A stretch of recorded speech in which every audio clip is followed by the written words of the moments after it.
الرحمن الرحيم نحمده ونصلي على رسوله الكريم أما بعد فأعوذ بالله من الشيطان الرجيم بسم الله الرحمن الرحيم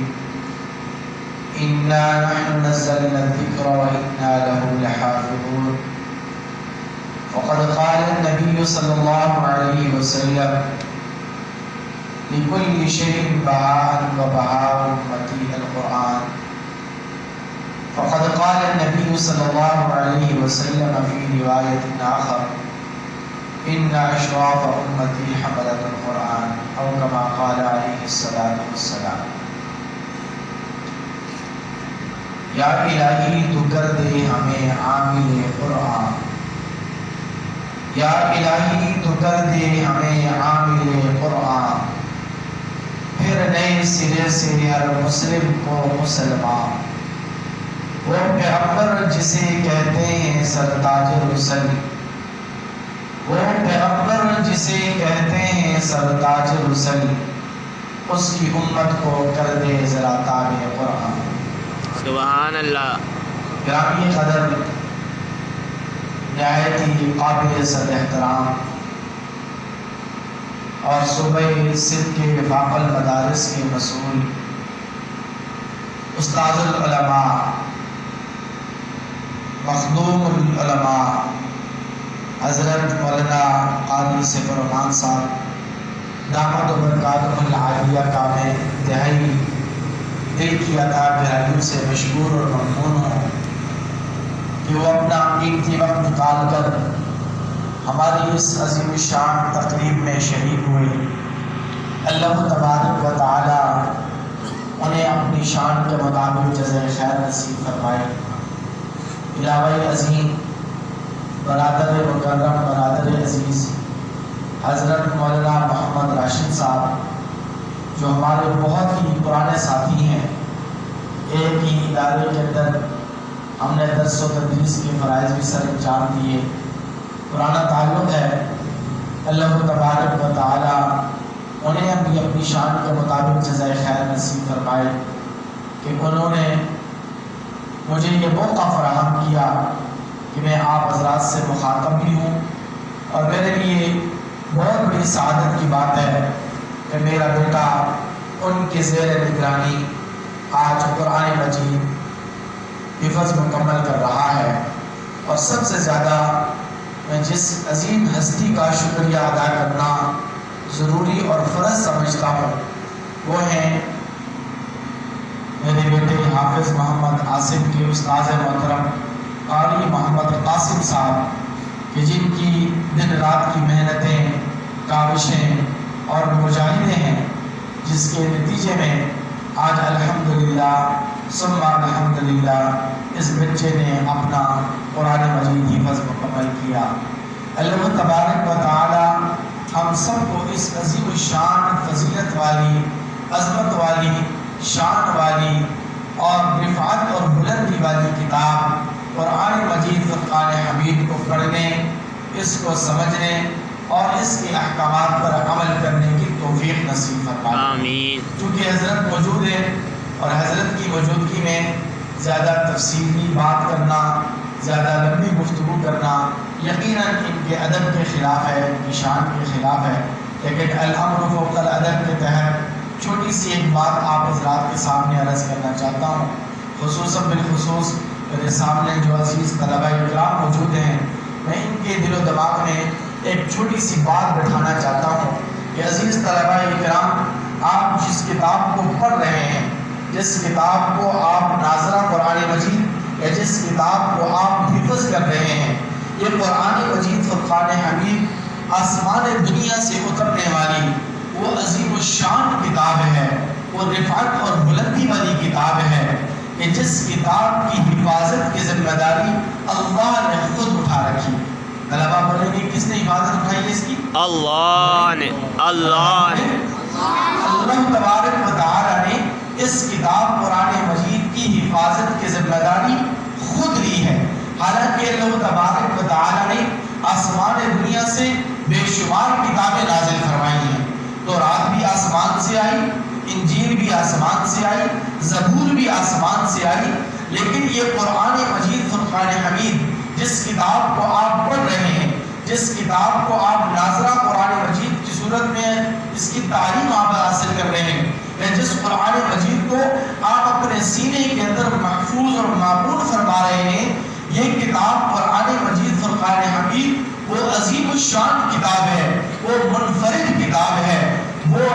ممتاز آسمان دنیا سے اترنے والی کتاب ہے کہ جس کی حفاظت کی ذمہ داری اللہ نے خود لی ہے۔ اِنَّا نَحْنُ نَزَّلْنَا الذِّكْرَ وَإِنَّا لَهُ لَحَافِظُونَ۔ عزیز طلباء اکرام، آپ جانتے ہیں کہ یہ جو آیت مبارکہ ہے یہ 14ویں پارے کی سورہ حجر کی آیت مبارکہ ہے۔ اس کے اندر اللہ تبارک و تعالی کیا فرما رہے ہیں کہ اِنَّا نَحْنُ، کہ ہم ہی نے نزلنا الذکر، اس قرآن مجید کو اتارا، وَإِنَّا لَهُ لَحَافِظُونَ، اور ہم ہی اس قرآن مجید اور اس کتاب مقدس کی حفاظت بھی کریں گے۔ اللہ تبارک و تعالی نے تورات نازل فرمائی لیکن اس کی حفاظت کی ذمہ داری نہیں، انجیل نازل فرمائی حضرت عیسیٰ علیہ السلام پر، تورات اتری حضرت موسیٰ علیہ السلام پر، لیکن تورات اور انجیل کے اللہ تبارک و تعالی نے حفاظت کی ذمہ داری لی۔ لیکن اور اسی طرح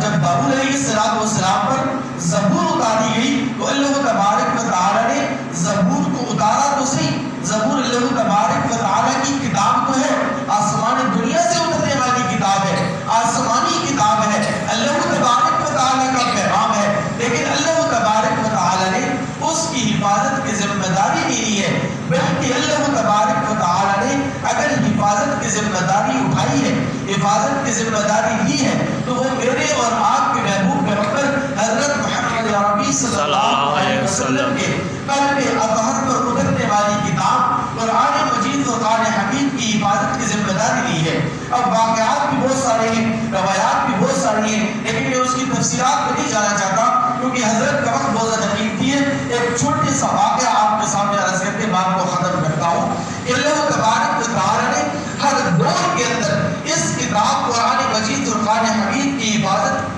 کیسے فرمائی ہے، کس انداز سے فرمائی ہے اور کیسا انتظام اور انصرام فرمایا ہے۔ دیکھیے، آپ جانتے ہوں گے، یہ شاید آپ کو اساتذہ نے بتلایا بھی ہوگا کہ یہ جو قرآن مجید کے اوپر اعراب لگے ہوئے ہیں جس کو طلباء زبر زیر اور پیش کہتے ہیں، بات سمجھ آ رہی؟ یہ جو زبر زیر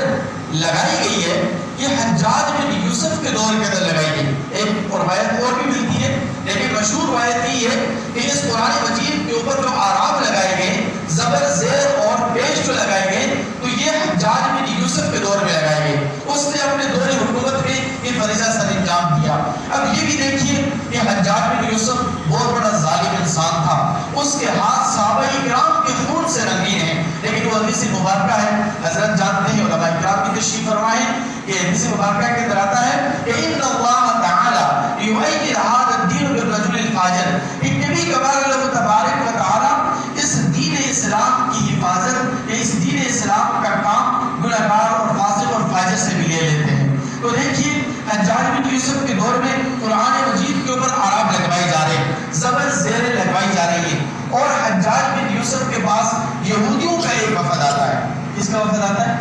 یہودیوں کا ایک وفد آتا ہے اور آ کر کہتا ہے کہ حجاج بن یوسف، تم اپنے دین کی بہت بڑی خدمت سر انجام دے رہے ہو اور تمہارے ہم سے بڑے تعلقات ہیں، لیکن ہماری ایک چھوٹی سی خواہش ہے، اس خواہش کو پورا کر دو۔ چھوٹی سی ایک فرمائش ہے، چھوٹی سی ایک ڈیمانڈ ہے، اس کو آپ پورا کر دو، ہم آپ کی زندگی پر مشکور اور ممنون رہیں گے۔ تو حجاج بن یوسف نے کہا ہمیں کیا خواہش ہے، کیا فرمائش ہے؟ تو وہ کہنے لگے کہ دیکھو اس قرآن مجید کے اندر ایک آیت مبارکہ ہے، عزیز طلباء آپ جانتے ہیں کہ 16ویں پارے کی آیت مبارکہ ہے، سورہ کہف کی آیت مبارکہ ہے، اس کے الفاظ کیا ہیں؟ فَأَبَوْا أَن يُزَيِّفُوهُمَا۔ اب اس کا پس منظر یہ ہے کہ حضرت موسیٰ علیہ السلام اور حضرت خضر علیہ السلام راستے میں سفر کر رہے ہیں اور درمیان میں راستے میں ایک بستی آ جاتی ہے، وہ یہودیوں کی بستی ہے۔ یہ دونوں اللہ کے پیغمبر اس بستی میں جاتے ہیں تو وہ بستی والے ان دونوں اللہ کے پیغمبروں کی مہمان نوازی کا انکار کر دیتے ہیں۔ میں تفصیلات میں نہیں جاتا، اشارہ کر رہا ہوں، انکار کر دیتے ہیں۔ تو قرآن اس کی گواہی دیتا ہے کہ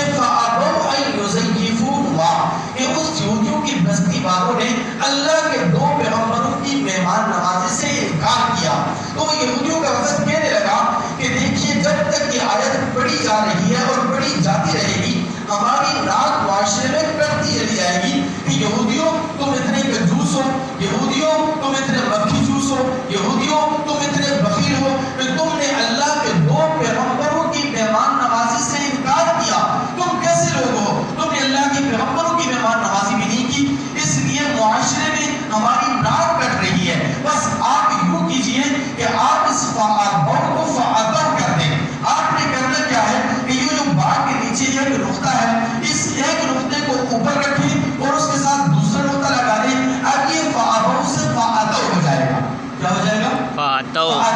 فعاتوں کا مزید ہوا ہے تو فعاتوں کا مزید ہوا ہو جائے گا، تو یوں ہماری ناک کٹ جائے گی۔ اس کا معنی یہ ہو جائے گا کہ اللہ کے دو پیغمبر اس بستی کے پاس آئے اور بستی والوں نے ان کا اکرام کیا، ان کا اعزاز کیا، ان کی مہمان نوازی کی۔ تو اب یہ دیکھیے حجاج بن یوسف کا معاملہ۔ حجاج بن یوسف نے کہا اچھا اس طرح کرو، تم میرے مہمان ہو، تم میرے مہمان خانے کے اندر بیٹھو، میں تمہارے لیے کھانے پینے کا اور تمہاری مہمان نوازی کا انتظام و انتظام کرتا ہوں۔ حجاج بن یوسف اپنے کمرے کے اندر جاتا ہے، آسمان دنیا کی طرف نگاہ اٹھاتا ہے، اس کی آنکھوں میں آنسو آ جاتے ہیں اور وہ اللہ تبارک و تعالیٰ سے مخاطب ہو کر کہتا ہے کہ یا ربا تو جانتا ہے میں بہت گنہگار ہوں، یا ربا تو جانتا ہے میں بہت بڑا سیاکار ہوں، یا ربا تو جانتا ہے کہ میرے یہ گنہگار ہاتھ صحابہ کرام کے خون سے رنگین ہیں، میں نے بڑے بڑے لوگوں کو قتل کیا، ان ہاتھوں سے میں نے ان کا خون بہایا، لیکن یا ربا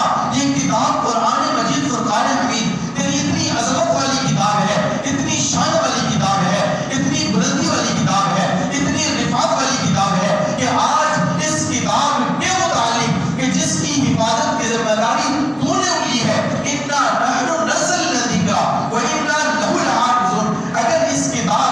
کتاب کی حفاظت کی کے متعلق مجھے کوئی یہ کہے کہ اس کتاب کے اندر ترمیم کر دو، اس کتاب کے اندر تبدیلی کر دو، اس کتاب کے اندر تحریف کر دو، تو اس کو جینے کا کوئی حق نہیں۔ اس نے نیام سے تلوار نکالی اور تلوار نکال کر مہمان خانے کے اندر آیا، اور وہ جو یہودیوں کا وفد آیا تھا، 5 افراد تھے، 7 تھے، 10 تھے، جتنے بھی تھے، سب کے سر قلم کر دیے اور کہنے لگا کہ جس کتاب کی حفاظت کی ذمہ داری اللہ نے لی ہے، اگر اس کتاب کے متعلق مجھے کوئی ترمیم کرنے کا کہے، تحریر کرنے کا کہے، اس میں تبدیلی کے متعلق کوئی بات کرے، تو اس کو جینے کا کوئی حق نہیں۔ سبحان اللہ۔ تو میرے بھائیوں،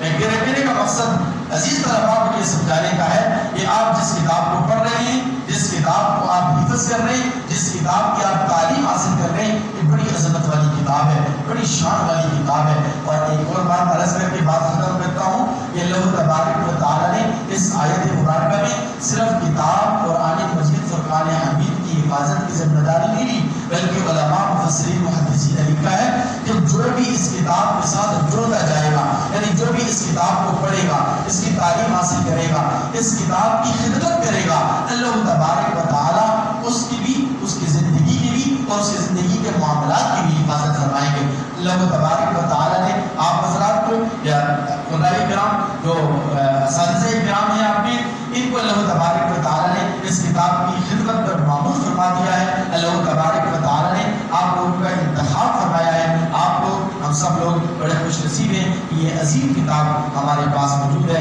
اس کتاب کے ساتھ ہم وابستہ ہیں۔ اللہ تبارک و تعالیٰ سے دعا ہے کہ اللہ تبارک و تعالیٰ تا دم حیات اس کتاب قرآن مجید فرقان حمید کے ساتھ ہمیں وابستہ رکھے، مدارس کے ساتھ وابستہ رکھے، ان علماء کرام کے ساتھ اللہ تبارک و تعالیٰ نے جوڑے رکھے۔ اللہ تبارک و تعالیٰ ہم سب کا حامی ناصر ہو۔ ایک مرتبہ پھر تمام حضرات کا دل کی ادا کرے ان سے مشکور و ممنون ہوں، جو مہمان آئے ہیں حضرت کے ساتھ ایسا بھی مشکور و ممنون ہوں، اور جو میرے ساتھ عبید بھائی آئے ہیں ان کے بھی اللہ تبارک و تعالیٰ